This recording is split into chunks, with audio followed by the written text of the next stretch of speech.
Dans une somptueuse demeure, une petite fille de 6 ans, Sophia Miller, laissait échapper une tasse.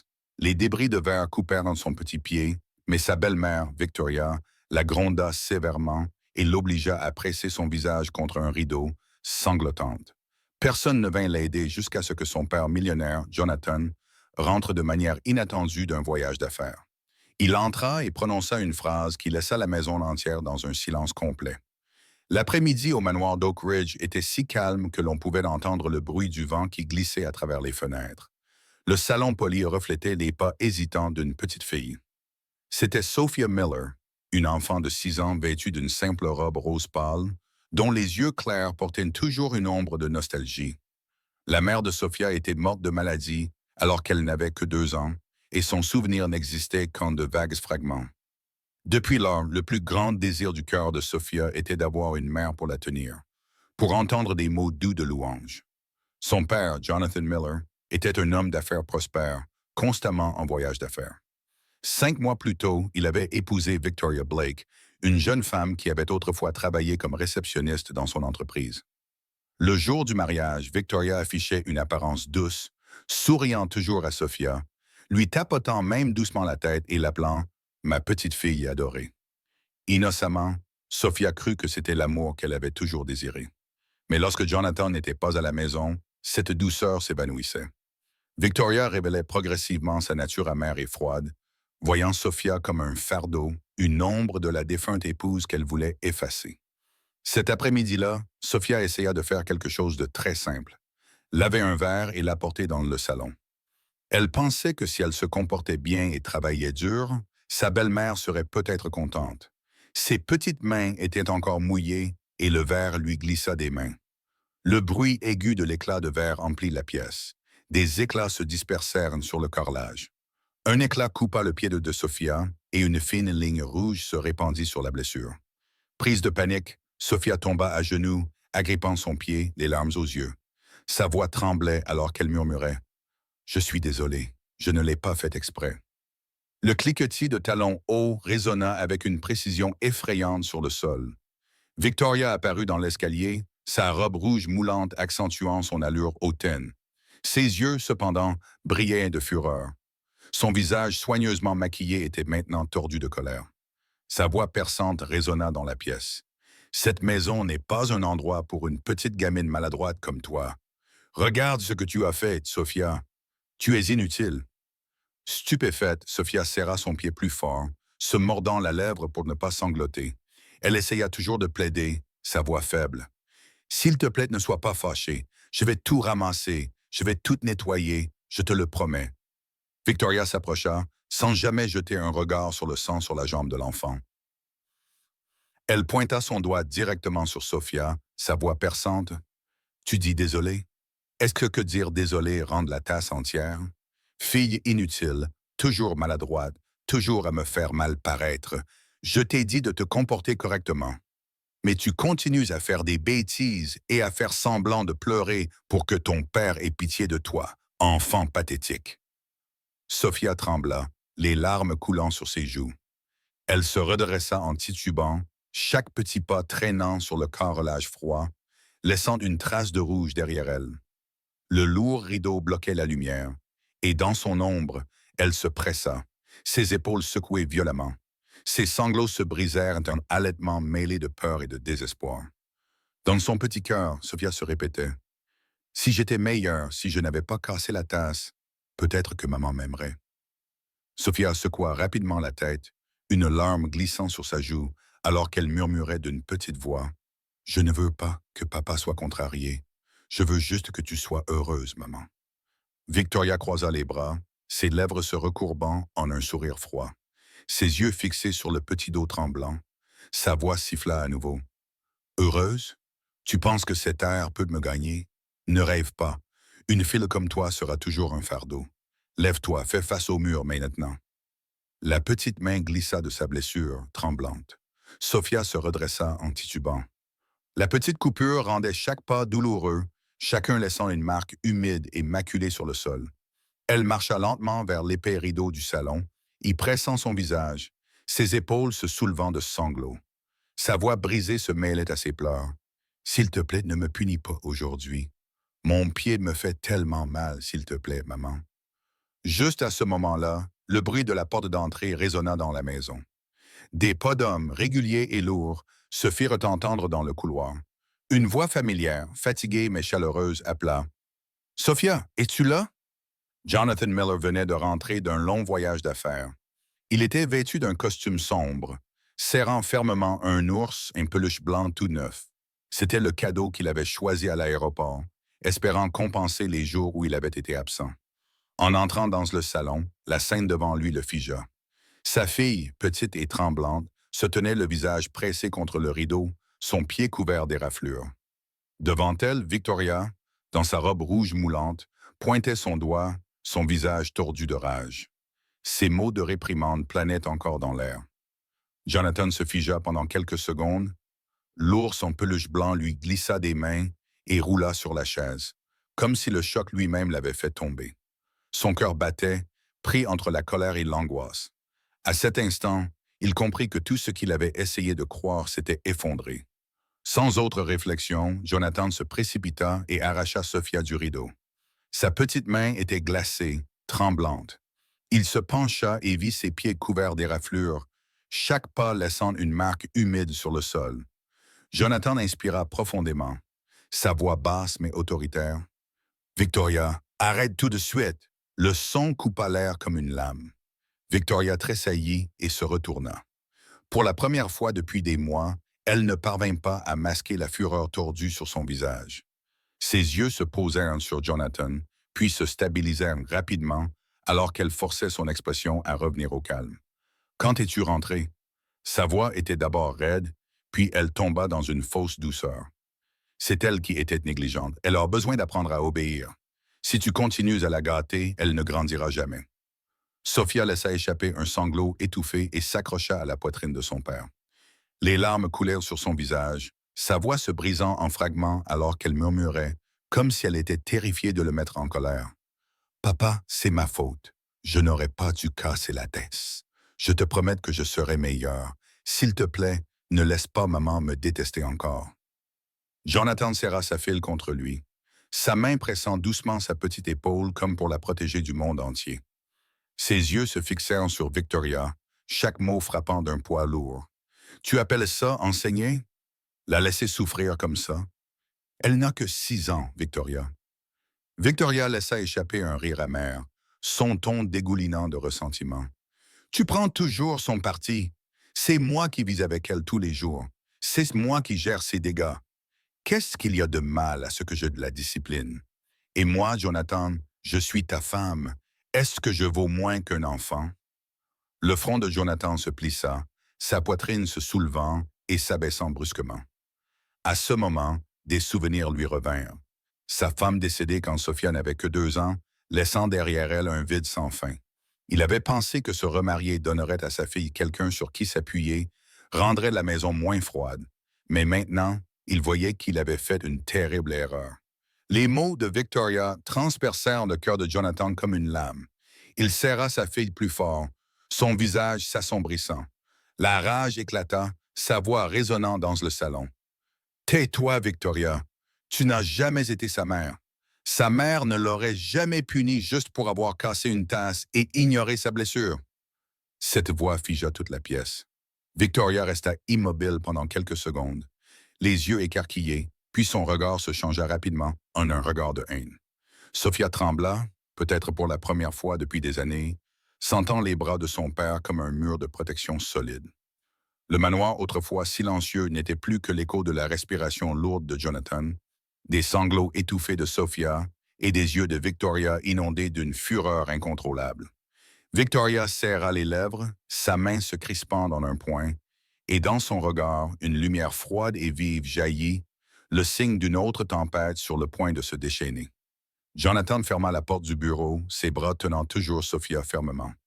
Il la posa sur le canapé et pressa doucement un linge propre contre la coupure. Son corps tremblait et sa voix profonde et rauque sortit comme une promesse. « Papa est là maintenant. Personne ne te fera plus de mal. » Sophia pressa son visage contre l'épaule de son père, ses petites respirations tremblant à chaque battement. Pour la première fois, elle sentit clairement sa protection. Mais dans ses yeux larmoyants, une autre peur la rongeait encore. Sa voix était faible, les mots se brisant avec un sanglot. Papa, qu'est-ce que je peux faire pour que ma belle-mère ne me déteste plus? Pourquoi est-ce que plus j'essaie, plus elle me repousse? Jonathan se figea, sa poitrine se serra, ses yeux se remplirent de larmes, ne sachant pas quoi répondre. Sa grande main serra doucement sa petite épaule, seul un soupir lourd brisant le silence. Il sortit son téléphone et composa un numéro familier. Henry, viens tout de suite. Sophia est blessée. Environ 15 minutes plus tard, le docteur Henry Walker arriva. C'était un homme d'âge moyen aux cheveux grisonnants qui avait été proche de la famille Miller pendant de nombreuses années. Il portait un petit sac médical, ses yeux remplis d'inquiétude lorsqu'il vit Sophia rentrer sa jambe, la coupure rouge marquant sa peau. Ce n'est pas grave, juste une coupure superficielle, mais elle a besoin de repos et, plus importante encore, de soins émotionnels. Jonathan hocha la tête, son regard se déplaçant de sa fille vers le couloir. La silhouette de Victoria apparut, appuyée contre le mur, les bras croisés. Son visage était froid, ses yeux brillants de colère. Jonathan sortit, fermant la porte derrière lui pour laisser Henry travailler. Il se tint face à Victoria, sa voix baissée mais chargée d'autorité. « Elle est ma dernière limite. Tu as déjà franchi la ligne. » Victoria retroussa ses lèvres en un sourire amer. « Limite, je ne fais que lui apprendre. Tu défends toujours cette fille. Tu la mets toujours au-dessus de moi. Tu devrais me remercier de la corriger au lieu de me traiter comme une ennemie. » Jonathan la regarda droit dans les yeux, sa voix baissant, chaque mot lourd. « Ce n'est pas enseigner, c'est de la cruauté. » Victoria éclata de rire, le son creux résonnant dans le couloir. « Cruauté? Non, Jonathan, tu as juste peur de perdre ta petite poupée que tu utilisais pour compenser ta femme morte. Tu ne l'aimes pas vraiment, tu essayes seulement d'apaiser ta propre culpabilité. » Jonathan serra les poings, les veines saillantes sur le dos de sa main. Dans ses yeux, la colère gonfla comme une vague. Il ne voyait plus une femme devant lui, seulement une étrangère remplie de malice. Il se retourna vers la pièce. Sophia se faisait panser sa blessure par Henry, ses yeux mouillés de larmes, bien qu'elle essaie de réprimer ses sanglots. Jonathan déglutit difficilement, sa main se resserrant, sa voix sonnant avec finalité. « Demain, je mettrai fin à ce mariage avec toi. Je ne laisserai pas ma fille vivre avec toi une seconde de plus. Nous allons divorcer et tu quitteras cette maison. Ne réapparais plus devant elle. » Le lendemain matin, le bureau de Jonathan était lourd de silence. Sur le bureau en bois, les papiers de divorce étaient déjà posés. Jonathan était assis en face de Victoria, un stylo à la main. Il ne parlait pas beaucoup, se contentant de regarder droit dans les yeux de la femme qui avait partagé sa vie pendant les 5 derniers mois. Victoria croisa les bras, son visage dénué d'émotion, mais au coin de ses lèvres, un faible sourire plein de défis persistait. Jonathan termina de signer et poussa les papiers vers elle. Victoria écrivit lentement son nom, puis posa le stylo. Son regard froid glissa au-delà de lui vers Sophia, qui était assise tranquillement sur une chaise à côté de son père. Avant de quitter la maison, Victoria se pencha, sa voix basse mais sifflante de venin. « Tu pensais que tu m'avais échappé, Jonathan? Tu verras. Je ne suis pas si facile à écarter. Toi et cette petite fille, vous allez payer pour ça. » La porte claqua, laissant derrière elle un vide glacial. Jonathan serra doucement l'épaule de Sophia, mais même lui pouvait sentir un malaise se répandre en lui. Cet après-midi-là, lorsque le soleil s'était adouci, on frappa à la porte. Jonathan l'ouvrit et vit Eleanor Brooks, la femme qui habitait à côté. Elle avait environ 55 ans, mince, ses cheveux grisonnants, attachés proprement. Elle tenait une petite boîte de biscuits fraîchement cuits. Eleanor était une voisine de longue date, généralement douce, s'ingérant rarement dans les affaires des autres. Mais aujourd'hui, ses yeux portaient une résolution inhabituelle. « Bon après-midi, Monsieur Miller. J'ai apporté des biscuits pour Sophia. » Sa voix était douce mais rauque, comme si cela lui avait pris tout son courage de parler. Jonathan l'invita à entrer. Dans le salon, Sophia était recroquevillée sur le canapé, serrant fermement un ours en peluche blanc dans ses bras. La voir ainsi serra la gorge d'Eleanor, ses yeux brillants. Elle marcha lentement vers l'enfant et posa la boîte de biscuits sur la table. « Sophia, j'ai apporté des biscuits. Tu veux en essayer un? » Sa voix tremblait, bien qu'elle essaye de garder un sourire doux. Sophia leva les yeux, ses yeux clairs remplis de prudence. Elle secoua la tête et serra l'ours en peluche plus fort, comme si elle avait peur que s'il la lâchait, le seul sentiment de sécurité qu'elle avait disparaîtrait. Eleanor se tourna vers Jonathan, baissant la voix presque jusqu'à un murmure. Monsieur Miller, je dois être honnête. J'ai vu plusieurs fois Victoria crier sur la petite fille. Une fois, elle l'a même forcée à s'agenouiller dehors dans le froid. J'ai pensé le signaler aux autorités, mais j'avais peur de ne pas avoir assez de preuves. Je suis désolé d'être restée silencieuse si longtemps. Jonathan se figea, une brûlure montant dans son nez. Son visage s'affaissa sous le poids de la culpabilité, réalisant qu'il avait laissé sa fille endurer la solitude et la souffrance bien plus qu'il ne l'avait jamais imaginé. Sophia l'entendit, ses petites épaules tremblantes. Elle leva la tête, une faible lueur d'espoir vacillant dans ses yeux. Bien que toujours hésitante, sa voix sortit aussi douce qu'un souffle. « Tante, c'est vrai, tu m'as vue être méchante. C'est pour ça que maman me déteste. » Eleanor s'arrêta, les larmes remplissant ses yeux. Elle s'assit à côté de Sophia, prit la petite main de l'enfant dans ses paumes fragiles et parla d'une voix tremblante mais ferme. « Non, ma chérie, tu es une très bonne fille. La personne qui a tort, ce n'est pas toi. C'est l'adulte qui t'a traité injustement. Tu dois te rappeler que tu mérites d'être aimée. » Sophia la regarda, les lèvres tremblantes, les yeux scintillants de larmes. Elle serra l'ours en peluche contre sa poitrine et, pour la première fois depuis de nombreux jours, laissa un petit sourire apparaître, incertain mais réel. Jonathan s'assit en face d'elle, les regardant tranquillement. Il fit un léger signe de tête à Eleanor, la remerciant avec ses yeux. Puis il baissa la voix et admit la peur qui le rongeait. « Merci, mais j'ai peur que Victoria n'ait pas encore arrêté. » Eleanor resta silencieuse un instant, puis hocha lentement la tête. Dans ses yeux, une trace de peur jaillit, comme si elle sentait que Victoria trouverait un moyen de revenir. Cet après-midi-là, lorsque le manoir d'Oak Ridge était à nouveau silencieux après que Victoria l'eut quitté, elle ne retourna pas dans son ancienne maison. Au lieu de cela, elle loua un petit appartement dans un quartier miteux à la périphérie de la ville. À l'intérieur de la pièce étroite, une lumière jaune tamisée projetait des ombres sur son visage froid. Elle portait un long manteau noir, assise droite, et ses yeux portaient à la fois la fureur et le calcul. La porte grinça. Un grand homme avec une barbe hirsute et une chemise froissée entra. C'était Richard Hale, 40 ans, quelqu'un que Victoria avait autrefois connu à cause d'une dette de jeu. Il laissa échapper un rire moqueur, sa voix rauque et enrouée. « Déjà à courte d'argent, riche dame? Tu n'as pas l'air différente de quelqu'un qui a été jeté dans la rue. » Victoria serra les dents, forçant un sourire, bien que la haine dans ses yeux soit claire. « Tu penses que je vais perdre? » Jonathan sera mis à genoux si Sophia disparaît de ses mains. Richard haussa les sourcils, se moquant comme s'il venait d'entendre une blague bon marché. Il tira une chaise, s'y laissa tomber lourdement et s'adossa. « Tu oses toucher à la gamine?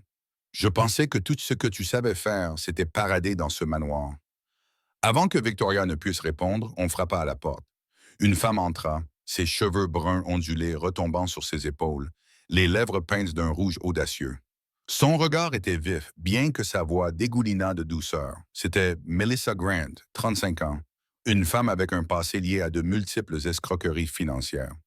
Elle s'assit, croisa les jambes et parla d'un ton doux mais calculateur. « Pourquoi perdre votre souffle à vous disputer? Je sais comment faire ouvrir ce coffre-fort à Jonathan sans bouger le petit doigt. La fille est la clé. Tant que nous la prenons, Jonathan paiera n'importe quoi. » Victoria resta silencieuse un instant, puis hocha la tête, ses yeux brillants de malice. Richard claqua la table, gloussant sombrement. « Très bien, ça a l'air amusant. Je m'occuperai des hommes, Melissa fera le plan, et toi, tu n'as qu'à jouer le rôle de la belle-mère abandonnée. » Les trois se regardèrent, plus aucun mot n'était nécessaire. Dans cette petite pièce suffocante, un complot venait de naître. Au même moment, au manoir d'Oak Ridge, Jonathan était assis en face de Sophia dans la salle à manger. Le dîner était plus simple que d'habitude, sans l'extravagance des repas quand Victoria était là. Sur la table, il n'y avait que des pâtes, une petite salade et un verre de lait. Jonathan essaya de créer une atmosphère détendue, mais ses yeux s'attardaient souvent sur le visage de sa fille. Sophia tenait sa fourchette, mangeant lentement. Au bout d'un moment, elle leva les yeux, sa voix prudente. Papa, tu repars en voyage d'affaires? Jonathan posa sa fourchette et serra doucement la main de sa fille. Il la regarda droit dans les yeux, sa voix lente mais ferme. Non, cette fois je vais rester. Je ne te laisserai plus jamais seule. Sophia baissa la tête, pressant ses lèvres l'une contre l'autre, puis soudain, elle sourit faiblement, un sourire fragile qui illuminait quand même la pièce silencieuse. Jonathan resserra sa prise sur sa main, une détermination montant en lui plus forte que jamais. Dans le coin sombre d'un bar près du centre-ville, Richard Hale décrocha le téléphone. Sa voix était basse et ferme. Demain soir, on commence. À ce moment précis, Jonathan regardait Sophia dormir paisiblement sur le canapé, complètement inconscient que la vraie tempête se rapprochait tranquillement. Cette nuit-là, quand Sophia s'était endormie, Jonathan la recouvrit de la couverture et se tint silencieusement. Son téléphone gisait inactif, ses pensées ailleurs. Richard accrocha son propre téléphone, tandis que Jonathan tirait les rideaux plus serrés. Le lendemain matin, la sonnette retentit. Jonathan posa sa tasse de café et alla ouvrir la porte. Devant lui se tenait une femme aux cheveux noirs soigneusement attachés, aux yeux calmes et un badge à la main. « Je suis la détective Maria Santos, division de la protection de l'enfance et des enquêtes criminelles », se présenta-t-elle brièvement, sa voix claire et ferme. « J'ai reçu des informations concernant des abus psychologiques et des menaces. Je veux entendre directement de vous et de tout témoin si possible. » Jonathan l'invita à entrer. Sophia était assise à la table à manger, tenant un crayon de couleur, jetant un coup d'œil occasionnel à l'étrangère. Jonathan donna un compte-rendu concis de ce qui s'était passé, du divorce et des menaces que Victoria avait laissées derrière elle avant de partir. Maria prit des notes, levant occasionnellement les yeux pour demander des détails. Sa manière n'était jamais froide mais mesurée, rassurant ceux qui se trouvaient en face d'elle. Un deuxième coup à la porte se fit entendre. Eleanor Brooks entra, tenant une boîte de biscuits. Elle hésita légèrement quand elle vit la femme en civil mais portant un badge. Jonathan lui fit un signe de tête pour la rassurer. Maria l'invita à s'asseoir et ouvrit son carnet de notes. Eleanor regarda d'abord Sophia, son regard chaleureux comme si elle demandait la permission, puis se tourna vers Maria et inspira profondément. « Je sais qu'elle est capable de faire quelque chose d'encore plus terrible. L'enfant, elle a besoin de protection. » Maria hocha la tête, son ton bas mais ferme. « Je ne permettrai pas que cela se reproduise. Mais j'ai besoin de preuves solides, des enregistrements, des photos, d'autres voisins qui peuvent confirmer. Pouvez-vous m'aider à les contacter? » Eleanor hocha la tête immédiatement. « Je parlerai aux Parker d'en face. Elles ont vu la petite fille être forcée de s'agenouiller dehors dans la cour. » Elle se tourna vers Jonathan. « Si c'est nécessaire, je témoignerai. » Sophia regardait les adultes parler, sa main bougeant toujours le crayon sur le papier. Elle dessina un ours blanc, puis ajouta 2 longues ombres sombres derrière lui. Quand elle eut terminé, elle apporta tranquillement la feuille de papier et la posa devant Jonathan. « Papa, regarde. » Jonathan regarda le dessin. L'ours blanc se tenait droit et devant lui se trouvaient 2 figures sombres et floues. Un frisson lui parcourut le dos. Il retint son souffle, posant une main sur l'épaule de sa fille. « Tu dessines magnifiquement. » Mais à l'intérieur, un malaise plus profond s'installa. Maria se pencha pour regarder, ne posant aucune question sur l'image. Au lieu de cela, elle parla doucement à Sophia. « Peux-tu me montrer les endroits où tu t'assois habituellement pour étudier ou où tu ouvres les fenêtres? Je dois vérifier la sécurité à l'intérieur de la maison. » Sophia hocha la tête et conduisit Maria. Maria vérifia rapidement les serrures, les cadres de fenêtres, les caméras du couloir. Elle nota les angles morts et ordonna à Jonathan d'ajouter des serrures supplémentaires aux fenêtres de la chambre des enfants. Avant de partir, Maria se tint dans l'embrasure de la porte, donnant de courtes et précises instructions. « Mon téléphone est toujours allumé. Si vous remarquez un signe inhabituel, appelez immédiatement. Ce soir, gardez le jardin bien éclairé. Je demanderai aux patrouilles de passer plus souvent. » Le soir s'installa. Jonathan appela un homme à tout faire pour installer des serrures supplémentaires aux fenêtres du 2e étage. Sophia était assise à son bureau, faisant ses devoirs, son crayon glissant sur la page, s'arrêtant de temps en temps pour écouter le bruit de la perceuse dans le couloir. Eleanor s'arrêta brièvement, apportant une liste de 2 voisins prêts à témoigner. Jonathan la remercia et la plaça soigneusement dans le dossier. La nuit tomba et la maison devint silencieuse. Jonathan prépara du chocolat chaud, prévoyant de l'apporter à sa fille à l'étage. À l'étage, Sophia se pencha sur son devoir d'orthographe. Un léger clic retentit au cadre de la fenêtre. Elle leva les yeux. La brise extérieure poussait légèrement contre le bord du rideau. Le loquet de la fenêtre ne semblait pas complètement fermé. Sophia s'approcha, ayant l'intention de le fermer, quand elle vit un morceau de papier plié, posé carrément sur son bureau, comme si quelqu'un l'avait glissé à travers le rideau et l'avait laissé tomber. Sa petite main hésita. Sophia regarda autour de la pièce, silencieuse sauf pour le tic-tac de l'horloge. Elle se mordit la lèvre et l'ouvrit légèrement. Les lettres audacieuses étaient courtes et froides. Ne perds pas la fille ou tu le regretteras. La gorge de Sophia se serra. Elle posa le papier et recula, ses yeux fixés sur le bureau, comme si elle avait peur que les mots ne sautent et ne parlent à haute voix. Elle ne savait pas s'il fallait appeler ou se taire pour que son père ne s'inquiète pas. Elle inspira profondément, encore indécise, lorsque la porte de la chambre s'ouvrit.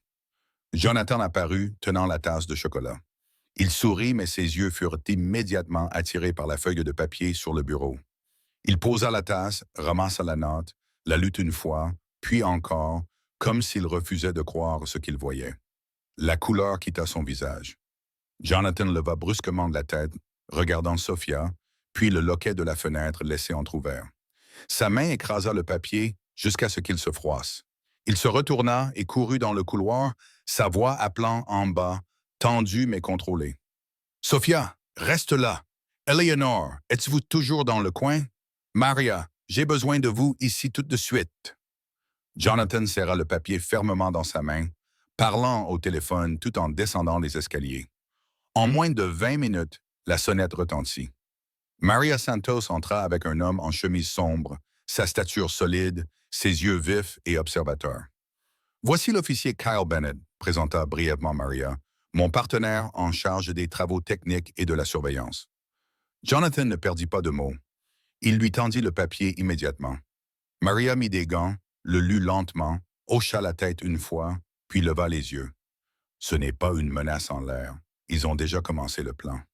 Kyle s'approcha de la fenêtre du deuxième étage, inspectant le loquet et le bord du rideau. Sa voix était basse. Il y a de faibles empreintes, probablement laissées avec des gants. Le loquet est nouvellement installé, mais a déjà été altéré. Ils connaissent cette maison. Jonathan versa du café, mais ses mains tremblaient. Il s'assit, la tasse chaude dans ses mains n'offrant aucun réconfort.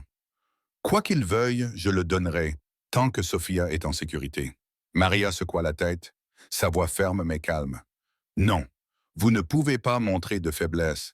L'argent ne fera que les faire revenir. Nous allons tendre un piège pour les attraper une fois pour toutes. Demain soir, vous suivez le programme que j'ai organisé et vous nous laissez le reste. » Jonathan la regarda droit dans les yeux. « Qu'est-ce que je dois faire? » D'abord, allumez toutes les lumières du jardin à une heure fixe, puis éteignez-les à exactement 23 heures pour créer un faux angle mort, expliqua Maria, prenant des notes tout en pointant du doigt le diagramme de la maison que Kyle avait sorti sur la tablette. Ensuite, déplacez Sophia dans le bureau au lieu de sa chambre, mais gardez la lumière du couloir allumée à l'étage comme d'habitude. Troisièmement, attachez une alarme silencieuse à cette fenêtre. L'alarme alertera la voiture de patrouille sans faire de bruit à l'intérieur de la maison, ajouta Kyle. Nous placerons des caméras cachées sur le porche arrière et dans le bac à plantes. Si quelqu'un entre par effraction, nous fermerons le filet en 30 secondes. Le bruit de petites pas se fit entendre sur les escaliers. Sophia se tenait en bas des marches, serrant son ours en peluche, les yeux écarquillés. Elle avait entendu quelques mots, sa voix tremblante. « Papa, et s'il m'emmène? » Jonathan s'approcha, s'agenouillant pour la regarder dans les yeux. Il serra Sophia dans ses bras, la tenant comme pour la protéger de toute tempête. « Personne ne te touchera tant que je serai là. » Maria s'approcha, baissant la voix, son sourire doux mais sérieux. « Sophia, j'ai besoin que tu m'aides pour quelque chose de petit. Demain soir, si tu entends ton père dire les mots « lumières allumées », tu t'assiéras sur la chaise et tu compteras tes respirations avec lui, d'accord? 1, 2, 3, jusqu'à 10. Pendant que tu comptes, nous ferons notre part. » Sophia hocha la tête, respirant profondément en rythme avec Maria. Le visage de la petite fille était toujours tendu, mais elle avait maintenant quelque chose à quoi s'accrocher. Jonathan regarda sa fille, son regard s'adoucissant, puis se durcissant à nouveau alors qu'il se tournait vers Maria. Je suivrai chaque étape exactement. Maria glissa le papier dans son dossier et donna une instruction rapide. Ce soir, verrouillez les fenêtres 2 fois. Ne les ouvrez pas à moins d'entendre le mot de passe. Pour tout bruit étrange, appelez-moi d'abord. Ne sortez pas seul. Kyle installa l'alarme silencieuse et vérifia les caméras avant de partir. Maria toucha légèrement l'épaule de Jonathan, comme pour lui faire une promesse. Nous sommes tout prêts. Ne faites pas face à cela seul. La nuit tomba sur l'autre côté de la ville. Dans une pièce peinte en gris, Richard Hale étala une carte du quartier de Jonathan sur la table. Il fit glisser son doigt vers la porte arrière, sa bouche se courbant en un léger sourire. Par ici, j'ai testé la serrure hier. À 23 heures, les lumières du couloir s'éteignent. Le jardin est sombre. La clôture gauche est facile à escalader. Melissa Grant était assise en face de lui, un ordinateur portable ouvert, un écouteur dans une oreille. Elle vérifiait des téléphones portables jetables et une nouvelle carte SIM. J'enverrai le message au bon moment. Un numéro, une demande, il saura qu'il ne peut pas appeler la police. Tout est propre, aucune trace. Dans le coin de la pièce, Victoria était assise silencieusement, le dos pressé contre la chaise, ses mains serrant une bague usée.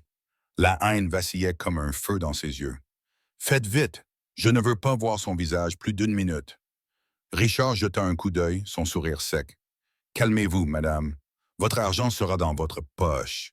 Quant à plus d'1 minute, laissez-moi faire. » Melissa ferma son ordinateur portable et se leva, sa voix douce mais glaçante. « La route de sortie est prête. La voiture est garée derrière le vieux rang d'entrepôt. Chacun de nous a une tâche, pas d'improvisation. » Richard resserra sa prise sur le couteau pliant, puis le jeta sur la table à nouveau, une habitude nerveuse. Mais sa voix sortit nette, finale, dépouillée de tout ornement. « Demain soir, la file sera à nous. » Il était 5 heures moins le quart. Jonathan mit son manteau, embrassa Sophia sur le front, puis pressa le verrou de la voiture à l'extérieur dans la cour, faisant délibérément un bruit fort. Il sortit par la porte d'entrée comme prévu, tourna lentement, puis s'engagea dans la ruelle arrière où l'officier Kyle Bennett l'attendait déjà. Jonathan revint par l'entrée latérale, entrant tranquillement dans le bureau au premier étage. Sophia était déjà assise dans le fauteuil, tenant son ours en peluche, ses yeux fixés sur son père. Dans le couloir, les lumières de l'étage restaient allumées comme d'habitude. Dans l'obscurité du jardin arrière, la détective Maria Santos fit signe à l'équipe d'embuscade de se disperser. À côté d'elle se tenait le sergent David Cho, le chef de l'équipe d'arrestation, de stature solide, sa voix courte et calme. « Tenez la position. Attendez le signal. » Kyle fit une dernière vérification de la caméra cachée dans le parterre de fleurs et de l'alarme silencieuse installée près de la fenêtre du vieux salon. Jonathan s'assit, tirant la chaise plus près de sa fille. Il murmura, sa main posée sur son dos pour stabiliser sa respiration. « Tout ce que tu as à faire, c'est de me faire confiance. » Sophia hocha la tête très légèrement. « Papa, j'ai peur. »« Et moi non, dit-il lentement, parce que je suis là avec toi. » La porte latérale grinqua faiblement, une ombre glissa sur la clôture, puis une seconde. Maria fit un signe de tête à Cho. À l'intérieur, Sophia entendit le vent glisser à travers une fissure. Elle serra plus fort les oreilles de son ours en peluche. Jonathan toucha doucement son épaule. Lumières allumées. Sophia commença à compter silencieusement dans sa tête, comme ils avaient pratiqué, chaque respiration régulière et lente. À la porte arrière, la serrure cliquota. La porte s'ouvrit juste assez pour que Richard Hale puisse se glisser le premier. Melissa Grant suivit de près, son parfum piquant dans l'air. Victoria Blake vint un demi-battement plus tard, sa capuche baissée, ses yeux brillants d'une malice amère. Melissa chuchota. « Dépêchons-nous, avant qu'il ne revienne. » Victoria se pencha plus près, sa voix sifflant à travers ses dents serrées. « Cet enfant, elle va payer. » Ils se glissèrent dans le couloir arrière comme des ombres glissant sur le sol. Richard s'arrêta au seuil du bureau, regardant à l'intérieur. Dans la lueur jaune chaude de la lampe de bureau, tout ce qu'il pouvait voir était le petit dos de Sophia et la silhouette de son père penché sur elle. Il leva la main pour signaler. 3 pas, 2, 1. Juste au moment où les doigts de Richard effleurèrent le bord de la chaise, Jonathan leva brusquement la tête. Il serra Sophia contre lui tout en appuyant sur le bouton caché sous la table. Les lumières autour de la maison s'allumèrent comme s'il faisait grand jour. La voix de Maria retentit depuis le pochet arrière. « Police, ne bougez pas! » Au même moment, l'alarme silencieuse se déclencha, envoyant le signal. L'équipe de Cho prit d'assaut la porte arrière et 2 autres officiers flanquèrent le couloir latéral. Richard tituba en arrière, mais il était déjà trop tard. Kyle le plaqua au sol, les menottes se verrouillant autour de ses poignets avec un bruit métallique. Melissa recula vers la cuisine, sa main fouillant dans son sac, mais une policière lui bloqua le chemin, sa voix nette et autoritaire. « Lâche ça! » La deuxième paire de menottes s'enclencha. Victoria se figea pendant 2 secondes, puis se dirigea vers la fenêtre à moitié ouverte, comme pour s'échapper. Maria l'attendait déjà, frappant son bras sur le côté et la plaquant contre le mur. « C'est fini, Victoria. » Sophia tremblait de façon incontrôlable, le comptage dans sa tête se brisant en morceaux. Jonathan la serra plus fort, se penchant pour couvrir presque tout son corps avec le sien. « C'est fini, ma chérie. Tu as si bien fait. » Sa respiration haletante se calma lentement, ses petites mains serrant le tissu du costume de son père. Richard fut tiré sur ses pieds, son visage tordu de fureur, ses yeux coupant vers Victoria comme pour lui imputer tout le blâme. Melissa se mordit la lèvre, évitant le regard perçant de Maria. Victoria tourna la tête, sa capuche glissant pour révéler un visage déformé par la rage. Elle cria, sa voix déchirant l'air, « Je ne vous laisserai pas vous en tirer. » Les menottes se resserrèrent. Les lumières de la patrouille balayèrent la route. Richard, Melissa et Victoria furent escortés hors du manoir tandis que Jonathan se tenait sur le porche, serrant Sophia contre sa poitrine jusqu'à ce que le son des sirènes s'estompe. Le lendemain matin, les dossiers de l'affaire furent transférés au procureur. Quelques jours plus tard, le tribunal fixa la date du procès à la cour de la famille de Manhattan. Les lumières de la salle d'audience étaient vives. Sur le côté droit se trouvait la table de l'accusation, sur la gauche, le banc des accusés. Sur la plateforme surélevée, la juge Patricia Coleman apparut. Elle avait d'environ 60 ans, le dos droit, une voix claire, connue pour son intégrité. Elle scruta la pièce, tapota légèrement le marteau. « Commençons. » La détective Maria Santos présenta la première. Elle se tint droite, son dossier ouvert, sa voix ferme mais stable. Maria raconta le processus d'enquête, la mise en place du piège, le placement des caméras, l'alarme silencieuse, puis appuya sur lecture d'un enregistrement pris sur un téléphone à usage unique utilisé par Richard. À travers les haut-parleurs, sa voix était rauque et laconique. 23 heures, porte arrière, la fille essaie la clé. La salle d'audience entière devint silencieuse. Maria ferma l'appareil et ajouta « Nous avons récupéré des gants, des outils pour crocheter des serrures et un plan de fuite. L'intention d'extorsion est indéniable. » Ensuite, ce fut le tour d'Eleanor Brooks. Elle monta à la barre des témoins, un mouchoir à la main, inspira profondément, puis regarda vers Sophia assise à côté de Jonathan. Sa voix trembla mais ne se brisa pas. « J'ai vu Victoria laisser la petite fille dehors dans le froid de nombreuses fois. Un jour, l'enfant a dû s'agenouiller pendant longtemps juste parce qu'elle avait renversé de l'eau. Je suis restée silencieuse trop longtemps, craignant de ne pas avoir de preuves solides. Aujourd'hui, je ne peux plus me taire. » Elle remit au greffier du tribunal 2 déclarations écrites des foyers Parker et Diaz, les voisins d'à côté. La juge Coleman hocha la tête, les accepta et prit des notes rapides. L'avocat de la défense tenta d'intervenir, questionnant la distance de vue, l'éclairage la nuit, mais Eleanor répondit clairement. Maria compléta avec les heures de patrouille et les images des caméras du quartier qui correspondaient au récit. La chaîne de preuves se resserra maillon par maillon. Jonathan fut appelé. Il se tint là, sa main toujours posée sur l'épaule de sa fille comme une nouvelle habitude, puis se dirigea vers la barre. Il donna un compte rendu concis du jour de la signature du divorce, des menaces de Victoria, de la note anonyme laissée dans la chambre de Sophia. Lorsque le procureur posa une question, Jonathan regarda directement Victoria, sa voix baissant.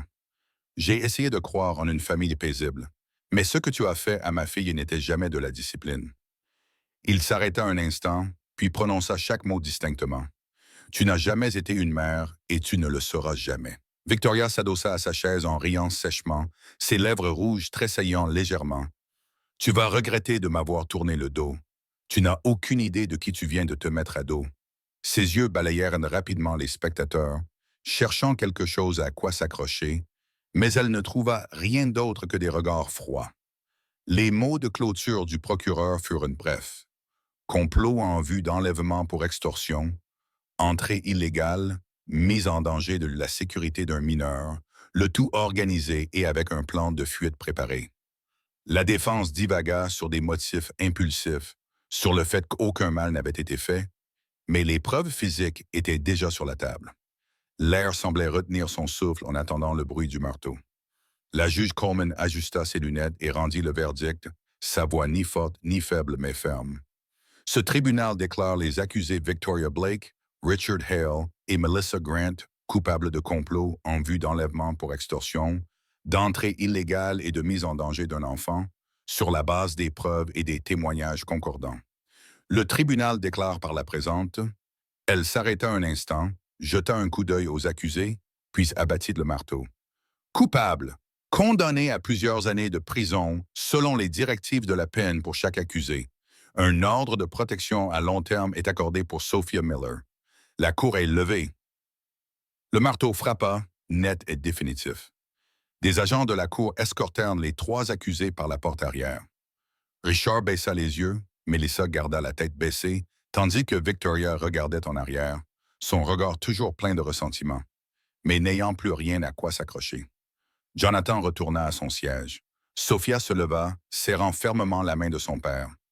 Son visage montrait encore des traces de tension après la longue attente, mais ses yeux n'étaient plus aussi perdus. Elle leva les yeux et murmura, sa voix si douce qu'elle semblait avoir peur de casser quelque chose de fragile. « Papa, sommes-nous vraiment une famille maintenant? » Jonathan se pencha, pressant doucement son front contre le sien. Il ferma les yeux, inspirant longuement, comme pour rassembler tout ce qui venait de se passer. Les enregistrements, le témoignage, l'écho du marteau et les petites mains qui avaient maintenant besoin d'une nouvelle promesse. Sa gorge se serra. Il ouvrit la bouche, mais les mots n'avaient pas encore trouvé leur chemin. Le son du marteau résonnait encore dans sa mémoire. Quand Jonathan se pencha, pressant son front contre celui de sa fille, il ne parla pas tout de suite. Il se contenta de tenir fermement la main de Sophia et de la guider hors de la salle d'audience, chaque pas lent mais régulier.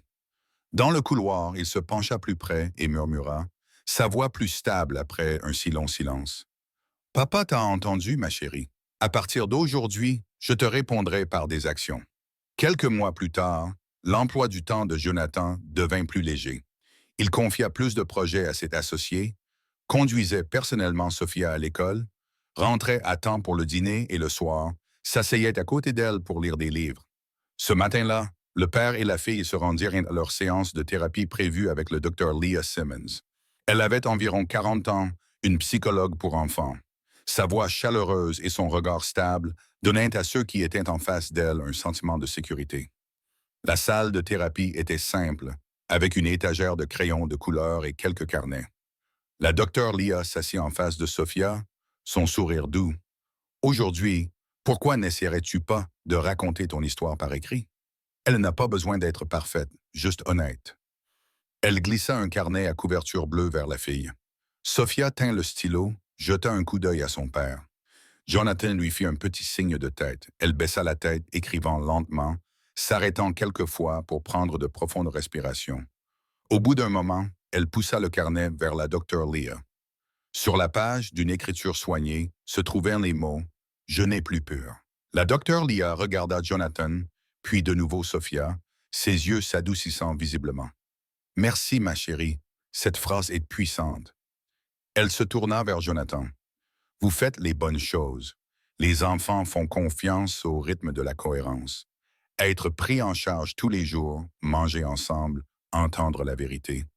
Continuez comme ça. » Sur le chemin du retour en voiture, Sophia serra le carnet contre sa poitrine. Elle se tourna vers son père. « Tu penses que j'ai mal orthographié quelque chose? » Jonathan sourit et secoua la tête. « Pas un seul mot n'est faux. » Elle laissa échapper un petit rire, clair et bref, mais assez lumineux, pour éclairer toute la voiture. Cet après-midi-là, la sonnette retentit. Eleanor Brooks entra, portant un plateau de biscuits au beurre. La bonne odeur emplit le salon alors qu'elle entrait. Sophia courut vers elle et l'enlaça. Vous arrivez juste à temps pour remplir une grande place vide à notre table de dîner, taquina Jonathan gentiment. Eleanor rit, les regardant tous les deux, ses yeux humides mais joyeux. Ce genre d'espace vide a seulement besoin de farine et d'amour pour être plein. Ils s'assirent ensemble, mangeant des biscuits tout en dessinant. Sophia prit un stylo et esquissa un ours blanc, cette fois debout au milieu d'une porte ouverte avec une lumière dorée qui brillait à l'extérieur. Eleanor pencha la tête. « Ton ours a l'air plus fort. » Sophia hocha la tête en souriant, parce qu'il a une maison. Le soir, le simple repas semblait chaud, plus étouffé par le silence. Jonathan versa de la sauce sur la nourriture de sa fille, versa du lait de ses propres mains, puis s'assit à côté d'elle au lieu de rester scotché à son téléphone comme auparavant. Sophia tendit la main vers l'ours en peluche sur la chaise et le plaça sur la table, sérieuse comme si elle mettait une place pour un membre de la famille. Elle leva les yeux, ses yeux brillants. « Notre famille est complète maintenant, papa. » Jonathan la regarda longuement. À ce moment, tous les jours à courir après le travail, les nuits à rentrer tard, la confiance mal placée en un autre adulte se rassemblèrent en une résolution tranquille. Il passa son bras autour de sa fille, sa voix basse mais ferme. « Je serai là et je ne partirai jamais. » Après le dîner, ils sortirent sur le porche. La lumière jaune se répandait doucement sur les marches. Une brise passagère fit teinter doucement le carillon éolien. Jonathan ouvrit le carnet à couverture bleue et le posa sur les genoux de Sophia.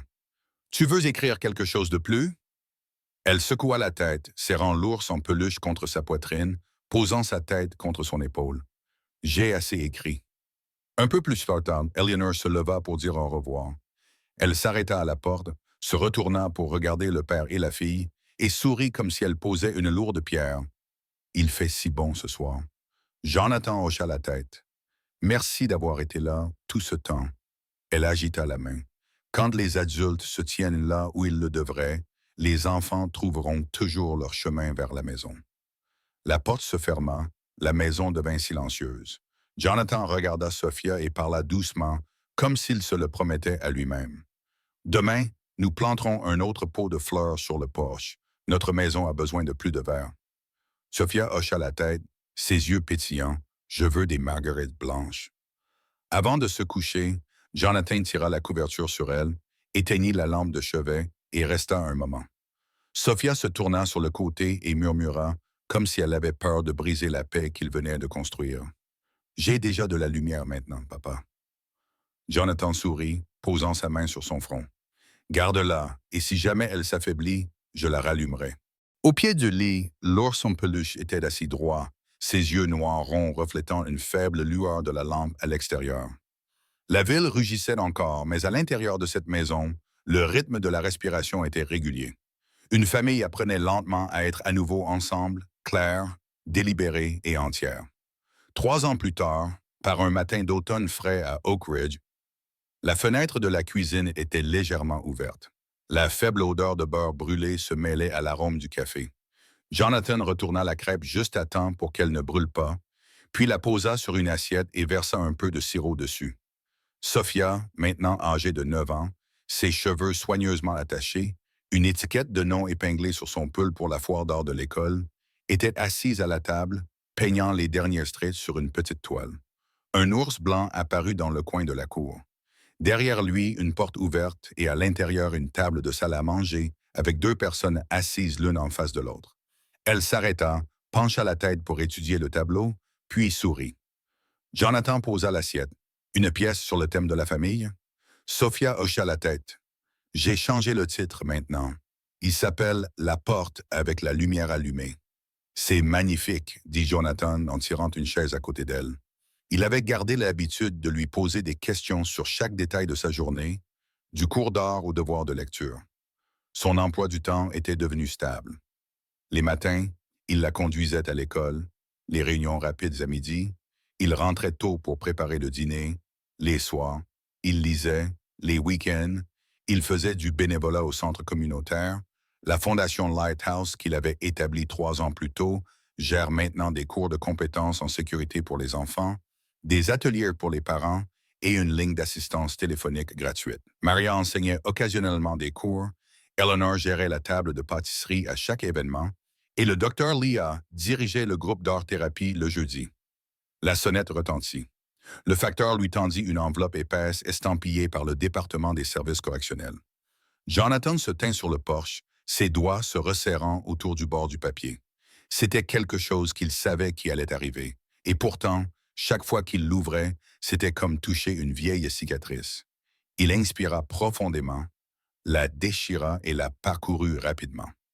Un avis de révision de l'impact sur les victimes avant l'audience de libération conditionnelle, prévue pour l'un des 3 condamnés.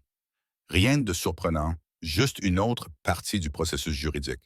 Pourtant, sa poitrine se serra un instant. Sophia apparut dans l'embrasure de la porte, tenant sa peinture, ses yeux passant de la lettre à son père. Qu'est-ce que c'est? Jonathan ne le cacha pas. Un avis de tribunal. Ils veulent entendre les personnes qui ont été touchées. J'irai avec mademoiselle Maria. Tu n'as pas à t'inquiéter. Elle posa la peinture, réfléchit d'un instant, puis demanda doucement, non plus avec la peur des années passées, mais avec l'honnêteté d'une enfant qui avait appris à exprimer son opinion. Es-tu fatigué, papa? Jonathan fit un faible sourire. Oui, mais même fatigué, j'y vais, parce que j'y vais pour fermer certaines portes et en ouvrir d'autres. Il tapota légèrement le bord de la lettre, puis la plia. Et j'y vais pour leur dire que notre maison garde toujours sa lumière allumée. La foire d'art de l'école était animée par la musique des enfants et les éclats de rire. Sophia plaça sa peinture sur le stand et attacha son étiquette de nom à côté. Eleanor arriva tôt, portant un panier de biscuits. Ses yeux s'écarquillèrent quand elle vit de la peinture. Une porte ouverte comme ça signifie que la lumière est la bienvenue à l'intérieur. Puis elle posa son plat à proximité et chuchota, comme si elle partageait un secret. Je vais mettre une assiette de biscuits sous le projecteur. Les biscuits ont aussi besoin d'un peu de lumière. Le docteur Leah s'arrêta également. Elle portait un gilet et un badge sur lequel on pouvait lire « Bénévole ». Elle se pencha à la hauteur des yeux de Sophia. « Te souviens-tu de la phrase que tu as écrite la dernière fois? »« Je n'ai plus peur, » répondit Sophia. « C'est sur A. » En rend la vie plus stable qu'il y a 3 ans. C'est exact. Et si un jour tu as un peu peur à nouveau, que feras-tu? Je le dis à papa, je respire avec toi. Je dessine une autre porte. Les 3 rirent ensemble.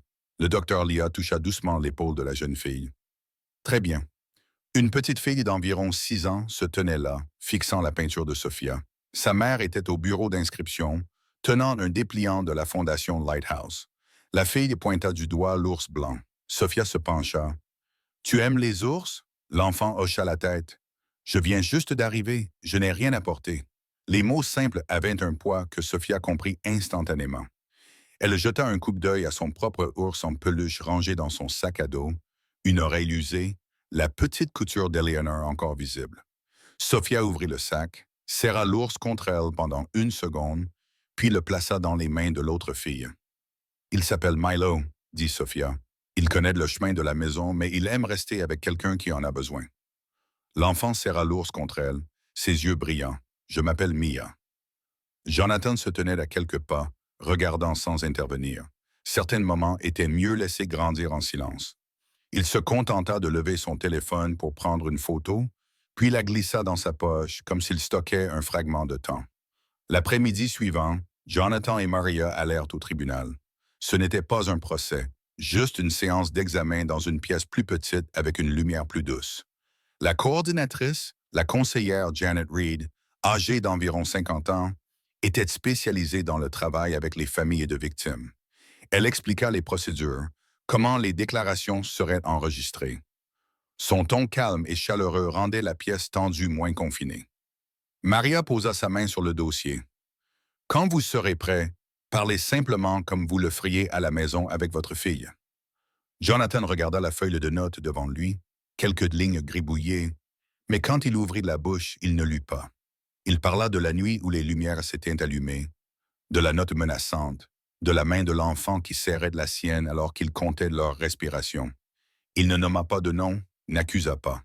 Il parla seulement de ce qui avait été enlevé et de ce que sa famille avait fait pour se reconstruire. Il termina par une courte phrase. Notre maison garde toujours ses lumières allumées et elle continuera de briller. J'espère que le système judiciaire brillera assez pour s'assurer qu'aucun enfant ne vive cela à nouveau. La conseillère Janet prit des notes, hocha la tête. Merci. Vos mots feront partie du dossier. En quittant le palais de justice, Maria glissa ses mains dans les poches de son manteau, son souffle se transformant en mince nuage dans l'air frais. Vous avez été concise et claire, bien. Puis elle pencha la tête, plissant les yeux dans une taquinerie joueuse. Ce soir, ne travaillez pas. Vous avez déjà une maison avec des lumières allumées, compris? Jonathan répondit, mi-souriant, mi-soulagé. Ce soir-là, la lumière du porche brillait chaleureusement. Eleanor posa des pâtisseries fraîchement cuites sur la table, riant quand elle remarqua que Sophia ne lui avait pas tendu l'ours à serrer dans ses bras comme d'habitude. La fille expliqua à propos de Mia. Je le lui ai prêté, mais je pense que Milo veut peut-être rester avec elle plus longtemps. Eleanor regarda Jonathan puis de nouveau Sophia. Alors je t'aiderai à coudre un nouveau manteau pour Milo pour l'envoyer à Mia avec ton vieux tissu bleu à fleurs, demanda Sophia, ses yeux s'illuminant. Oui, parce que les choses qui nous ont un jour protégés continueront à protéger les autres. Jonathan s'assit, tirant sa chaise plus près. Demain, nous apporterons le nouveau manteau de Milo et un panier de pâtisserie. Mais ce soir, il versa du lait et le posa devant sa fille. Ce soir, nous aurons une petite célébration pour une nouvelle porte. Sophia mordit dans une pâtisserie, fronçant les sourcils pensivement, comme si elle choisissait ses mots. Une porte a de la lumière des deux côtés, de l'extérieur vers l'intérieur et de l'intérieur vers l'extérieur. Elle leva les yeux vers son père. Je pense que notre maison sait déjà comment garder les lumières allumées. Jonathan rit en hochant la tête. Tu l'as mieux dit que moi. La nuit s'installa après le départ d'Eleanor. Jonathan et Sophia s'assirent sur le porche. La brise était douce, les carillons éoliens tintent doucement. Sophia posa sa tête sur l'épaule de son père. Es-tu toujours inquiet pour le tribunal? Oui, admit Jonathan. Je suis inquiet, mais je n'ai pas peur. Parce que la peur, c'est l'obscurité, et l'inquiétude signifie toujours que la lumière peut rester allumée. Alors je serai inquiète avec toi, juste un peu. Jonathan posa sa main sur son front. Juste un peu. À l'intérieur de la maison, le carnet à couverture bleue était ouvert. Sophia prit un stylo et ajouta une ligne sous ses anciens mots. Je n'ai plus peur, et si la peur revient un jour, j'allumerai la lumière. Elle posa le stylo, souffla doucement pour sécher l'encre, puis tendit le carnet à son père. Jonathan lut, ses yeux s'adoucissant d'une chaleur tranquille. Cette phrase restera avec nous pendant longtemps. Comme ma Milo, dit Sophia, puis se corrigea. Comme mes miens. Ils éteignirent la lumière du porche, mais les lumières à l'intérieur de la maison restaient vives. Près de la porte, le tableau, la porte avec la lumière allumée, venait d'être accroché, encadré dans du bois que Jonathan avait construit le week-end précédent. Sur la peinture, le petit ours blanc portait maintenant une écharpe bleue. Dans le coin inférieur droit, Sophia avait signé son nom, ajoutant un tout petit point.